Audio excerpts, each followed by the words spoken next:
Sir നമസ്കാരം. നമസ്കാരം. 2026 നിയമസഭാ തെരഞ്ഞെടുപ്പ് കഴിഞ്ഞപ്പോൾ ക്ലിഫ് ഹൗസും സെക്രട്ടേറിയറ്റും എല്ലാം വളരെ മൂകമായ അവസ്ഥയിലാണ് എന്നാണ് ചില റിപ്പോർട്ടുകൾ വരുന്നത്. മന്ത്രിമാരാരും തന്നെ സെക്രട്ടേറിയറ്റിലേക്ക് എത്തുന്നില്ല. അത്യാവശ്യം ചില ഉദ്യോഗസ്ഥർ മാത്രമാണ് സെക്രട്ടേറിയറ്റിൽ ജോലിയെടുക്കുന്നത് എന്നാണ് മനസ്സിലാക്കാൻ കഴിയുന്നത്. മന്ത്രിമാരുടെ പേഴ്സണൽ സ്റ്റാഫ് അടക്കം ആരെയും കാണുന്നില്ല എന്ന് റിപ്പോർട്ടുകൾ വരുമ്പോൾ പ്രധാനമായ മറ്റൊരു ചോദ്യം, ഈ പൊതു തെരഞ്ഞെടുപ്പിന് ശേഷം ഒരു പൊതുവേദിയിലും മുഖ്യമന്ത്രിയെ നമ്മൾ കേരളീയർ കണ്ടിട്ടില്ല. അദ്ദേഹത്തിൻ്റെ മണ്ഡലമായ അഞ്ചരക്കണ്ടിയിൽ അവിടെ ഒരു ദന്തൽ കോളേജിൽ ഒരു വിദ്യാർത്ഥി ആത്മഹത്യ ചെയ്തപ്പോഴും മുഖ്യമന്ത്രി പിണറായി വിജയൻ തെരഞ്ഞെടുപ്പിനോടനുബന്ധിച്ച് അന്ന് നാട്ടിലുണ്ടായിട്ടും പൊതുജനം മുഖ്യമന്ത്രിയെ കണ്ടില്ല. ഈ തെരഞ്ഞെടുപ്പിന് ശേഷം ഒരു പൊതുവേദിയിലും മുഖ്യമന്ത്രിയെ ജനം കണ്ടിട്ടില്ല. എവിടെയാണ് എന്നുള്ള ഒരു ചോദ്യം സ്വാഭാവികമായും ഉയരും. കേരളം ഭരിക്കുന്ന മുഖ്യമന്ത്രി എവിടെയാണെന്ന് പാർട്ടി അണികളും ചോദിക്കും. കേരളത്തിൽ പാർട്ടി അനുഭാവികളല്ലാത്ത സാധാരണക്കാരും ചോദിക്കും, ഞങ്ങളുടെ പ്രിയപ്പെട്ട മുഖ്യമന്ത്രി, ഞങ്ങളുടെ ബഹുമാന്യനായ മുഖ്യമന്ത്രി എവിടെയാണ് എന്ന ചോദ്യം. ഇതിന് CPM-ന്റെ ദേശീയ ജനറൽ സെക്രട്ടറി പറയുന്നത് അദ്ദേഹം മൂലക്കുരു ചികിത്സയ്ക്ക് പോയിരിക്കുന്നു എന്നാണ് പറഞ്ഞത്. പക്ഷെ അത് സംസ്ഥാന സെക്രട്ടറിയിലേക്ക് ആ ചോദ്യം വന്നു കഴിഞ്ഞപ്പോൾ അദ്ദേഹം ആ അസുഖത്തിൻ്റെ പേരൊന്ന് മാറ്റി പറഞ്ഞു. അല്ലെങ്കിൽ അസുഖം അതിനല്ല, മൂലക്കുരു ചികിത്സയ്ക്കല്ല പോയിരിക്കുന്നത്, അദ്ദേഹം തിമിര ശസ്ത്രക്രിയയ്ക്ക് തമിഴ്നാട്ടിൽ പോയിരിക്കുന്നു എന്നുള്ളതാണ് അറിയാൻ കഴിയുന്നത്. സർ, എന്താണ് മുഖ്യമന്ത്രി പിണറായി വിജയൻ പൊതുവേദിയിൽ പ്രത്യക്ഷപ്പെടാതിരിക്കുന്നതിൻ്റെ കാരണം? യഥാർത്ഥത്തിൽ അദ്ദേഹത്തിൻ്റെ അസുഖ കാരണമാണോ, അതോ എക്സിറ്റ് പോൾ സർവേകൾ പറയുന്നത് പോലെ അധികാരം നഷ്ടപ്പെടും എന്നുള്ള സൂചന കിട്ടിയപ്പോൾ അതിൽ നിന്നുള്ളൊരു വിഭ്രാന്തി മൂലം അദ്ദേഹം മറ്റെവിടെയെങ്കിലും ഒളിവിൽ താമസിക്കുകയാണോ? എന്തായിരിക്കും? പിണറായി വിജയനെ ഏറ്റവും അധികം പഠിച്ചിട്ടുള്ള ഒരു പത്രപ്രവർത്തകൻ കേരളത്തിൽ ആരാണെന്ന് ചോദിച്ചാൽ അത് ഞാനായി. തർക്കമില്ല. അദ്ദേഹം കള്ളനാണെന്നും പെരുങ്കള്ളനാണെന്നും ഭീരുവാണെന്നും എല്ലാം വിളിച്ചു പറഞ്ഞിട്ടുള്ളത് ഞാനാണ്. അദ്ദേഹത്തോട് ഏറ്റുമുട്ടി എല്ലാവരെയും കൊല്ലുമ്പോൾ എന്നെ തൊടാതെ വിടുന്നതിന് കാരണം അദ്ദേഹം എന്നെ തൊട്ടാൽ കുടുങ്ങുമെന്ന് കൃത്യമായി അദ്ദേഹമായിരിക്കും മുഖ്യപ്രതി എന്ന് ഞാൻ ഹൈക്കോടതി രേഖയുണ്ടാക്കി വെച്ചുകൊണ്ടാണ്.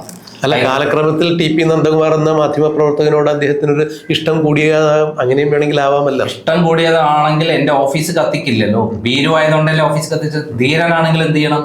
എനിക്കെതിരെ ലീഗലി എന്തെങ്കിലും നീങ്ങുമോ? അല്ലെങ്കിൽ അദ്ദേഹം എന്നോട് വിളിച്ചിട്ട് പറഞ്ഞോ, നന്ദകുമാർ പ്രസിദ്ധീകരിച്ചെല്ലാം തെറ്റാണ്, എൻ്റെ ഭാഗം കേൾക്കണം, എൻ്റെ ഭാഗം പ്രസിദ്ധീകരണത്തിൽ കൊടുക്കണം എന്ന് പറഞ്ഞാൽ ഞാനത് അംഗീകരിക്കുകയും അദ്ദേഹത്തെ വിളിച്ച് അദ്ദേഹത്തെ നേരിട്ട് എവിടെയാണോ പോയി കണ്ട് ഇന്റർവ്യൂ എടുത്ത് ഫ്രണ്ട് പേജ് കവറോട് കൂടിയിട്ട് അതേതിനേക്കാൾ പ്രാധാന്യത്തോടു കൂടെ, അതായത് കേരളം കണ്ട ഏറ്റവും വലിയ അഴിമതി വരൻ എന്ന പേരിൽ ഞാൻ പ്രസിദ്ധീകരിച്ചാൽ, ലാവ്ലിൻ കേസിൽ പ്രസിദ്ധീകരിച്ചാൽ പിണറായി വിജയന്റെ അതേ ഫോട്ടോ വെച്ചിട്ട് ഞാൻ അദ്ദേഹത്തിന്റെ അഭിപ്രായം കൊടുക്കില്ലേ? അപ്പം ഭീരുവായതുകൊണ്ടാണ് റിയാസിനെ ക്രൈമിന്റെ ഓഫീസിൽ വിട്ട് മെട്രോളുമായി വന്ന് കത്തിക്കുകയും ഓഫീസ് ജീവനക്കാരെ മർദ്ദിക്കുകയും അങ്ങനെ ഭീഷണിപ്പെടുത്തിയിട്ട് അദ്ദേഹം എന്നെ ശരിയാക്കി കളയാമെന്നൊക്കെ മൂക്കിൽ വലിക്കാമെന്നുള്ള പരിപാടി പൊളിഞ്ഞു പോയത്. അദ്ദേഹം എന്നെ കൊല്ലാൻ തീരുമാനിച്ചപ്പോൾ അത് പബ്ലിക്കായിട്ട് അത് ധൈര്യപൂർവ്വം ഞാൻ ഹൈക്കോടതി എത്തിച്ചു. പിന്നെ അദ്ദേഹം കണ്ടത് പിന്മാറുന്നതും എന്നെ സംരക്ഷിക്കുന്നതും പിന്നെ അതേ ഇതിൽ വെച്ചിട്ടാണ് ഞാൻ ലാവ്ലിൻ കേസിൽ CBI അന്വേഷണമൊക്കെ കൊടുത്തത്. ജനിച്ച ഒരു ദിവസം മരിക്കും, 100 ദിവസമൊന്നും ആരും മരിക്കില്ല. ഒറ്റ ദിവസം മരിക്കുന്നവനാണ് ധീരൻ എന്ന് പറയുന്നത്. പിണറായി വിജയനെ പോലെ എന്നും ഭീരുവായിട്ട് ഇങ്ങനെ ഓടി നടക്കുന്ന ഒരാളല്ല. അദ്ദേഹം ഭീരുവായതുകൊണ്ടാണ് ഒളിച്ചിരിക്കുന്നത് ഇപ്പോൾ, അല്ലാതെ വേറൊന്നുമല്ല. അദ്ദേഹത്തിന് ഒന്നിനെ ഫേസ് ചെയ്യാൻ പറ്റില്ല. ഇത്രയും കാലം പിണറായി വിജയൻ ഡൽഹിയിൽ പോയി അമിത്ഷായും അതേപോലെ നരേന്ദ്രമോദിയെയും കാല് വീണ് എന്ത് വേണമെങ്കിലും ചെയ്തോളാം എന്ന് പറഞ്ഞ് ഞാൻ ഇവിടെ ഭരിക്കാൻ അനുവദിക്കണം, ഞാൻ എൻ്റെ കേസുകളിൽ എന്നെയോ എൻ്റെ കുടുംബത്തെയോ തുടരരുത് എന്ന് പറഞ്ഞ് അങ്ങനെയാണ് കോൺഗ്രസ് മുക്ത ഭാരതത്തിൽ ഇവിടെ BJPയുടെ സമുന്നതനായ നേതാവായി കേരളത്തിൽ പിണറായി വിജയൻ വാണാലിടുന്നത്.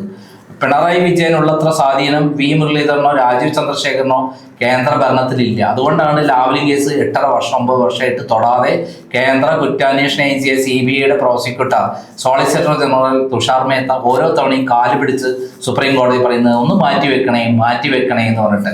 മറ്റുള്ള ആർക്ക് ഏതെങ്കിലും മുഖ്യമന്ത്രിമാർക്ക് വേണ്ടി മാറ്റി വെക്കൂ? ഇല്ല. ഇപ്പൊ കേരളത്തിലെ BJPയുടെ നേതാവ് ആരാണെന്ന് വെച്ചാൽ പിണറായി വിജയനാണെന്ന് എനിക്ക് പറയാൻ പറ്റും. കാരണം ഇവിടുത്തെ നേതാക്കന്മാരെക്കാളും ബന്ധങ്ങളുണ്ട്. പക്ഷെ അത് ഏതുവരെയാണ്? അദ്ദേഹം ഇവിടെ കോൺഗ്രസ് മുക്ത ഭാരതം എന്നുള്ള പേരിൽ ഇവിടുത്തെ കോൺഗ്രസിനെ ഭരണത്തിൽ നിന്ന് മാറ്റി നിർത്തി, അതുകൊണ്ടാണ് അദ്ദേഹത്തിന് ആ സ്ഥാനം കിട്ടുന്നത്. അങ്ങനെയുള്ള പിണറായി വിജയൻ പല കാര്യങ്ങളും BJPക്ക് വേണ്ടി ചെയ്തു കൊടുത്തിട്ടുണ്ട്. മാവോയിസ്റ്റുകളെ വെടിവെച്ച് കൊന്നതൊക്കെ അമിത്ഷായുടെ നിർദ്ദേശപ്രകാരമാണ്. സാധാരണ കമ്മ്യൂണിസ്റ്റ് പാർട്ടി ഭരിക്കുന്ന സമയത്ത് ഇത്തരത്തിൽ ആ മാവോയിസ്റ്റുകളെയൊക്കെ വെടിവെച്ചു കൊല്ലോ. കമ്മ്യൂണിസ്റ്റ് പാർട്ടിയിൽ വേറെ വകഭേദമാണല്ലോ മാവോയിസ്റ്റുകൾ എന്ന് പറയുന്നത്, വിപ്ലവ പ്രസ്ഥാനം തന്നെയാണല്ലോ.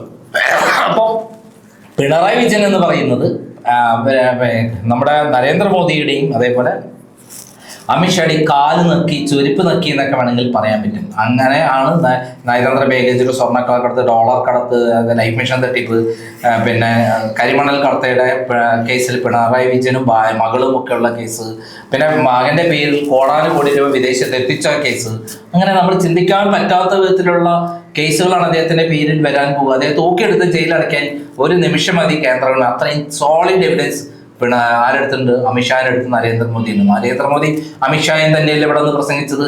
ഈ സ്വർണ്ണക്കളക്കടത്തിന്റെ, നയതന്ത്ര സ്വർണ്ണക്കളക്കടത്തിന്റെ, ബിരിയാണി കടത്ത് ചെമ്പിലൂടെ സ്വർണ്ണം കടത്തിയിറക്കാനുള്ളതിന്റെ കേന്ദ്ര സ്ഥലം എന്നത് മുഖ്യമന്ത്രിയുടെ ഓഫീസാണെന്നുള്ളത്. ഇവിടെ എന്തായി മുഖ്യമന്ത്രിയെ ഒന്ന് ചോദ്യം ചെയ്യാത്തത്? അപ്പൊ ഇവിടെയാണ് നമ്മൾ ട്വിസ്റ്റ് മനസ്സിലാക്കുന്നത്. ഈ ഇലക്ഷനിൽ തോൽക്കുമെന്ന് നേരത്തെ തന്നെ പിണറായി വിജയന് ഇന്റലിജൻസ് റിപ്പോർട്ട് കിട്ടിയിട്ടുണ്ട്.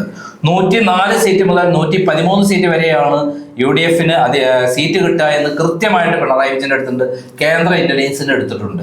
അപ്പൊ ആ സന്ദർഭത്തിൽ ഇവിടെ ഏതെങ്കിലും കാരണവശാൽ BJP CPM വോട്ട് ചെയ്യുകയും CPM BJP വോട്ട് ചെയ്യുകയും ചെയ്ത് 10, 30, 40 സീറ്റുകൾ അങ്ങനെ പറഞ്ഞിട്ട് UDF അധികാരത്തിൽ വരാതിരിക്കാനുള്ള എല്ലാ സാധ്യത ഉണ്ടെന്നാണ് പിണറായി വിജയൻ വിശ്വസിക്കുന്നത്. എന്നുവരെ മെയ് 4 വരെ. പക്ഷെ BJPയുടെ സാധാരണ പ്രവർത്തകർ, പിണറായിയുടെ ഏറ്റവും വലിയ വിരോധമുള്ള ആൾക്കാർ, അവർ വോട്ട് ചെയ്യില്ല. CPM പ്രവർത്തകരോ അവർ പിണറായി വിജയനോട് വിരോധം ഉണ്ടായിട്ട് ഈ ഭരണം മാറുന്ന ആഗ്രഹത്തോടെ UDF വോട്ട് ചെയ്തിരിക്കുകയാണ്. അപ്പൊ ഈ സന്ദർഭത്തിൽ മെയ് 4 വരെ പിണറായി വിജയൻ കാത്തിരിക്കുകയാണ്. അതുവരെ പോലും പത്രക്കാരെ കാണാനോ ഇവിടെ നേരിട്ട് ഒന്ന് ദർശനം കൊടുക്കാനോ അദ്ദേഹത്തിന് മാനസികമായി വയ്യ, മാനസികമായി തകർന്നിരിക്കുന്നു എന്നുള്ളതാണ് സത്യം.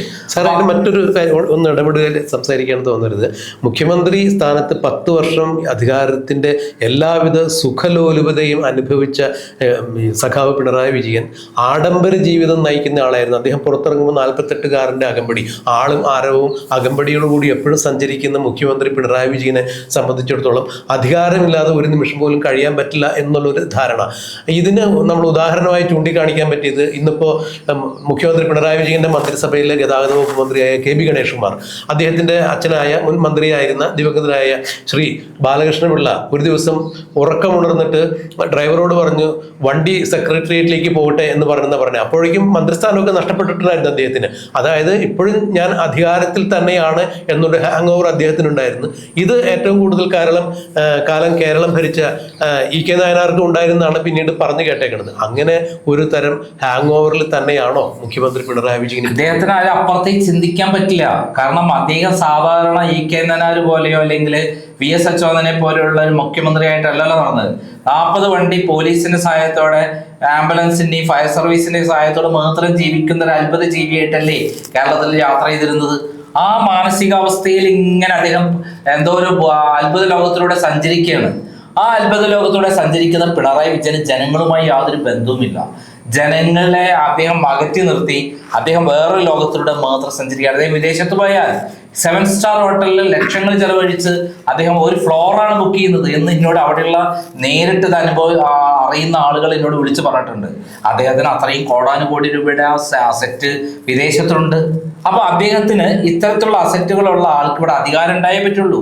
അധികാരമില്ലെങ്കിൽ, ഒരു ദിവസം അധികാരമില്ലെങ്കിൽ അദ്ദേഹം എന്താണ്, അദ്ദേഹത്തിന് ജീവിക്കാൻ പറ്റില്ല. മാത്രമല്ല വേറൊരു കാര്യമുണ്ട്, ഈ അധികാരമുള്ള പിണറായി വിജയനെയാണ് ആർക്കാവശ്യം? BJPക്ക് ആവശ്യം. അപ്പൊ അങ്ങനെയുള്ള സന്ദർഭത്തിൽ പിണറായി വിജയൻ 2 മാർഗങ്ങളാണ്. ഒന്ന്, മകനെ BJP ചേർക്കുക.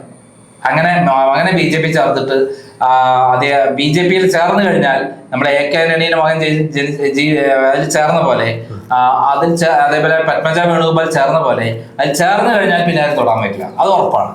അതോടൊപ്പം വേറൊരു കാര്യമുണ്ട്, അദ്ദേഹത്തിന് അങ്ങനെയൊന്നും വന്നിട്ടില്ല എങ്കിൽ പിണറായി വിജയന് 2 മാർഗങ്ങളാണ് ഉള്ളത്. ഒന്ന്, ഇന്ത്യ വിടുക, വിദേശത്തേക്ക് മുങ്ങുക. അതും അദ്ദേഹം ഓൾറെഡി പ്ലാൻ ചെയ്തു എന്നുള്ളതാണ് എനിക്ക് നേരത്തെ കിട്ടിയത്. ഞാനാണ് അത് നേരത്തെ ഫസ്റ്റിൽ വാർത്ത, പലരും അത് പിന്നീട് വാർത്തയൊക്കെ ഉണ്ടായി.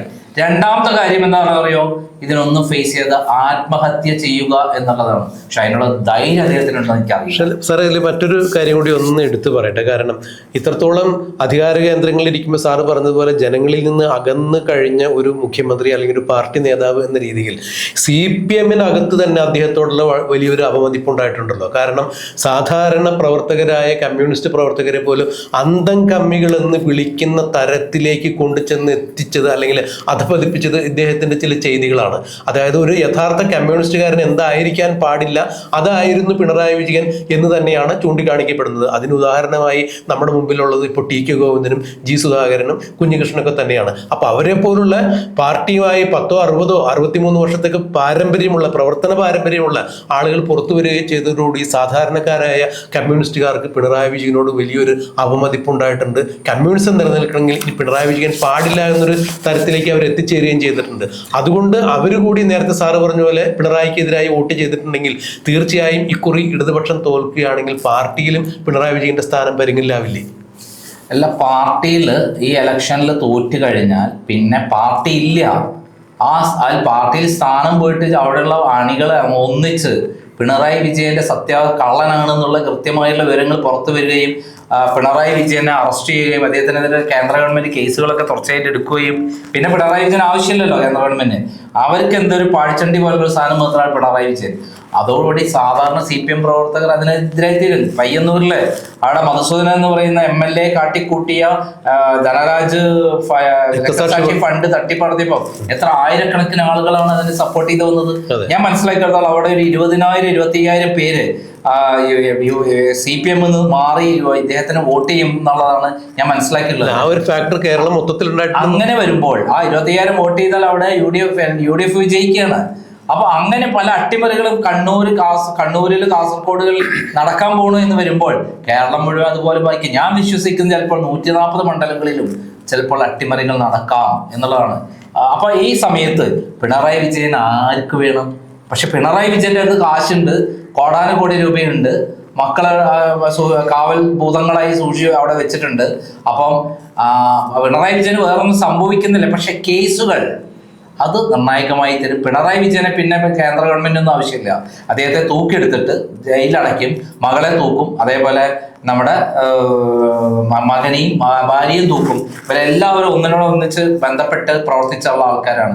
നമുക്ക് ഷാർജ സുൽത്താൻ വന്നപ്പോൾ അദ്ദേഹത്തിന്റെ ഭാര്യയെ പോയി കണ്ട് സ്വർണം ഓഫർ ചെയ്ത് അവിടെ ബിസിനസ് തുടങ്ങാൻ വേണ്ടി സഹായം ചെയ്തിടണമെന്ന് പറഞ്ഞിട്ടുള്ള ആളാണ് പിണറായി വിജയന്റെ ഭാര്യ. ഇവർക്കൊക്കെ ഇതാണ് പണി.